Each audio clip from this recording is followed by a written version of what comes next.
Okay, we overran our last clip by 7 minutes, so it may not have downloaded, but general rule is this is going to be our last touch and go. We'll do one more touch and go in case we didn't get the download on that last one. And climb up to 700 feet MSL, which will put us about 600 feet AGL.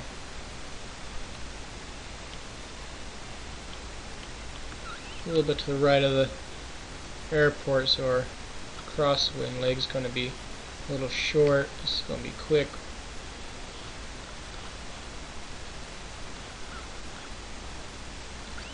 You end up, first realize that there's a lot going on when you're flying in the pattern, and later on you'll actually start to get used to it, and it'll be like you're just, real fluid.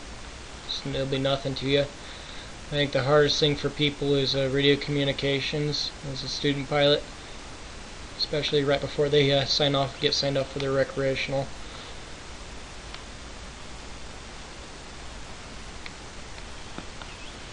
Okay. Just going to add a little trim adjustment. Get our airspeed up.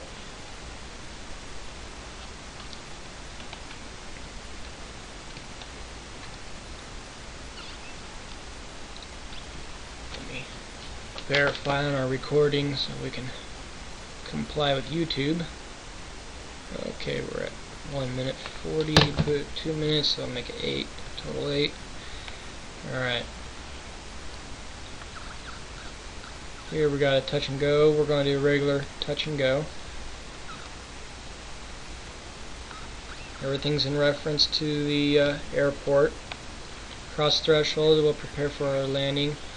1500 RPMs. We're going to slow the airplane down using our trim tab, but we're not going to want to we don't want to ascend, so we don't want to quite descend yet till we slow down.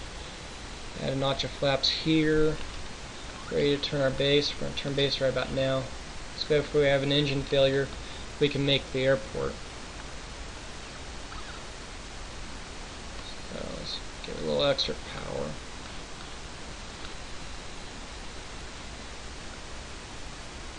Slow down a bit more. I like my approaches around 60-65 knots. Oh yeah, we're ready. Make this one steep. They don't recommend you do more than about 20 degrees of bank on your final turn, but we're well experienced in our jobs. Add another notch of flaps.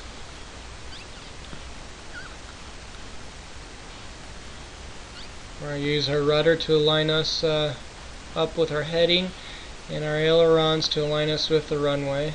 I tend to usually land right of the center line, so let's try to adjust for that. Add a little power. We want to land on the we want to touch down after we cross the threshold here. Okay. Cross the threshold. There we go. Beautiful. Flaps are up, full power. Let's move us back to the center line. Little adjustment, that way we don't oversteer and run off the runway. Our elevator's up. Let the aerodynamics take over the airplane once we got our set airspeed for trim. You'll notice this as soon as the pressure will relieve off the yoke. So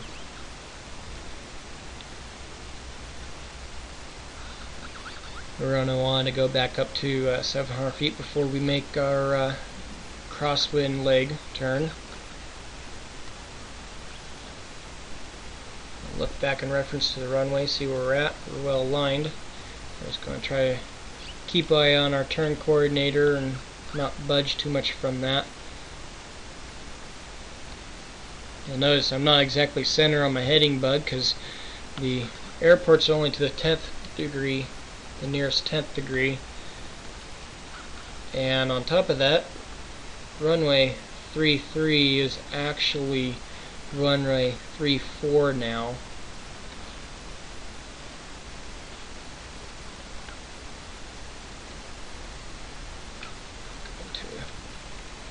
Adjust some trim. Clear the area. We're going to make our turn on to base.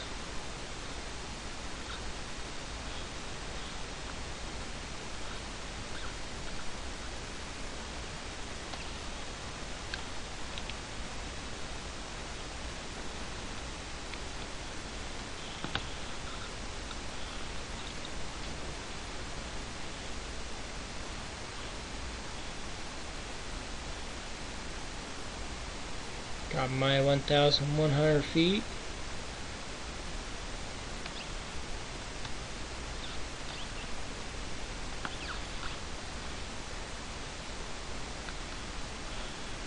Oh, we better pull up, make this final. To land, it's number 2.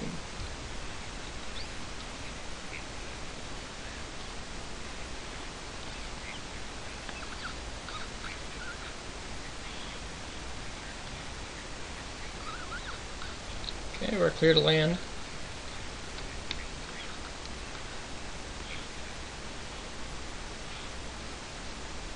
Cross the threshold, so we're going to prep for our landing.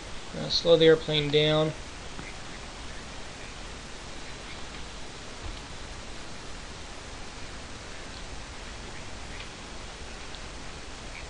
We'll get our airspeed adjusted for.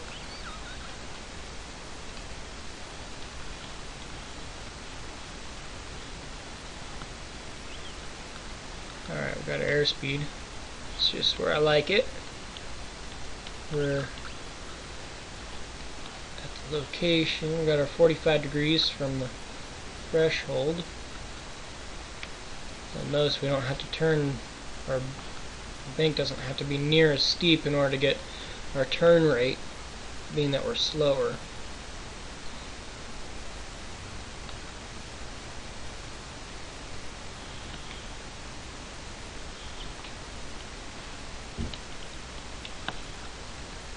Turn our final, a little power, make up for loss of lift using for our turn. We'll line up real nice on this. Add an extra notch of flap since we are slightly high according to the glide slope. And a little down pressure on our elevator to keep our airspeed up. Bring the throttle back slightly.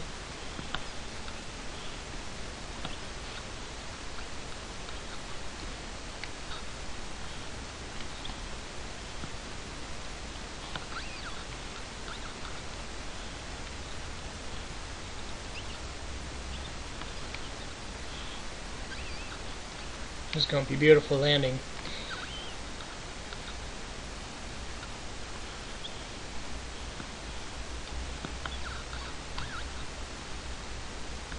At this point we cut the power back to idle, we're flaring, cross our threshold, perfect.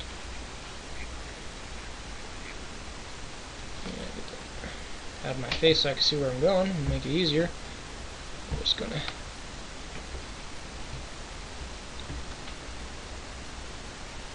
there we go.